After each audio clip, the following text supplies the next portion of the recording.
গত 14 ডিসেম্বর 2025 রোজ রবিবার সুদানের আবে এলাকায় জাতিসংঘ শান্তিরক্ষা মিশনের ঘাঁটিতে সন্ত্রাসী ড্রোন হামলায় বাংলাদেশ সেনাবাহিনীর শান্তিরক্ষী হতাহতের ঘটনা ঘটে। জাতিসংঘ শান্তিরক্ষা মিশনের আওতাধীন কাদুগলি লজিস্টিক বেসে স্থানীয় সময় আনুমানিক দুপুর 3:40 থেকে 3:50 পর্যন্ত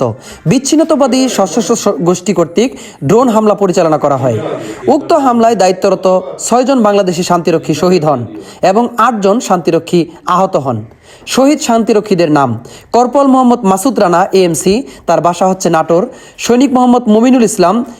বীর ইনফ্যান্ট্রি, বাসা কুড়িগ্রাম; সৈনিক শামীম রেজা বীর, বাসা রাজবাড়ী; সৈনিক শান্তমণ্ডল বীর, তার দেশের বাড়ি কুড়িগ্রাম; মেসোয়েটার মোহাম্মদ জাহাঙ্গীর আলম, তার দেশের বাড়ি হচ্ছে কিশোরগঞ্জ; এবং লন্ডি কর্মচারী মোহাম্মদ সবুজ মিয়া, দেশের বাড়ি গাইবান্ধা। আহত শান্তিরক্ষীদের নাম: lieutenant colonel Khondokar Khalikuzzaman PSC ordnance, দেশের ভাষা হচ্ছে কুষ্টিয়া; সার্জেন্ট মোহাম্মদ মুস্তাকিম হোসেন ইনফ্যান্ট্রি, দেশের ভাষা দিনাজপুর; কর্পোরাল আফরোজা পারভিনীতি সিগন্যাল, দেশের বাড়ি হচ্ছে Dhaka; lance corporal Mohibul Islam EME, দেশের ভাষা বরগুনা; সৈনিক মোহাম্মদ মেজবাউল কবির ইনফ্যান্ট্রি, দেশের বাড়ি কুড়িগ্রাম; সৈনিক মোসাম্মদ উম্মে হানি আক্তার ইঞ্জিনিয়ার, দেশের বাড়ি রংপুর; সৈনিক চুমকি আক্তার অর্ডিন্যান্স, দেশের বাড়ি মানিকগঞ্জ; এবং সৈনিক মোহাম্মদ মানাজির আহমদ ইনফ্যান্ট্রি,